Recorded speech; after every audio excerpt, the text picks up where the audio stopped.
মইতো ক'লো না মই একেবাৰে ৰিজাইন দি দিম যদি মই এটা কথাও মিছা কৈছোঁ। এটা কথাও যদি মিছা কথা কৈছোঁ জীৱনত ৰাজনীতিয়ে নকৰোঁ। মই ক'লো নহয় যদি এটা কথাও মই মিছা কৈছোঁ জীৱনত হিমন্ত বিশ্ব শৰ্মাই ৰাজনীতিয়ে নকৰোঁ। ইয়াতকৈতো আৰু একো নালাগে।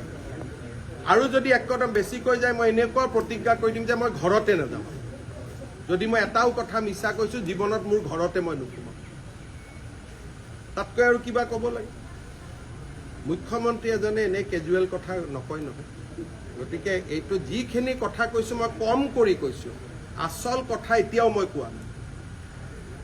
যিহেতু পাতল কথা ক'ব নাপায়, সেইকাৰণে মই যিমান কথা ক'ব লাগে তাতকৈ বহুত কম কৈছোঁ। 10 ছেপ্টেম্বৰত ইয়াতকৈ বেছি আপোনালোকে শুনা পাব। বাংলাদেশত আৰে বাংলাদেশটোতো ভাৰতৰ কালিলৈকে শ্বেখ হাছিনা থকালৈকে ভাৰতৰে প্ৰদেশ আছিলে।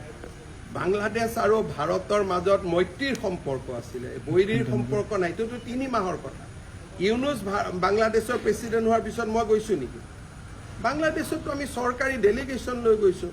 বাংলাদেশত নুমলীগড় ৰিফাইনেৰীয়ে তেল পঠিয়ায়।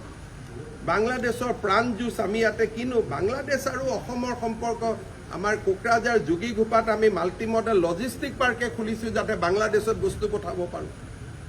এডভান্টেজ আছাম 1ৰ সময়তো গৈছোঁ, চৰকাৰে টিকট কাটি পঠাইছে। বাংলাদেশ আৰু পাকিস্তান একে নেকি? কাক বুৰ্বক বনাব খুজি আছে? শ্বেখ হাছিনা থকালৈকে আজিতো শ্বেখ হাছিনাকে দেখোন ভাৰত চৰকাৰে ইয়াত আমি ৰাখি থৈছোঁ, আশ্ৰয় দিছে। কাক বুৰ্বক বনাব খোজে? বাংলাদেশ আৰু পাকিস্তান আজিৰ বাংলাদেশ নহয়, শ্বেখ হাছিনা থকাৰ বাংলাদেশ আজি তুলনা হয় নেকি পাকিস্তানৰ লগত? এইবিলাক কাক বনাব খোজে? ইমান অসমৰ মানুহক ইমান বুৰ্বক বুলি ভাবিব নালাগে না।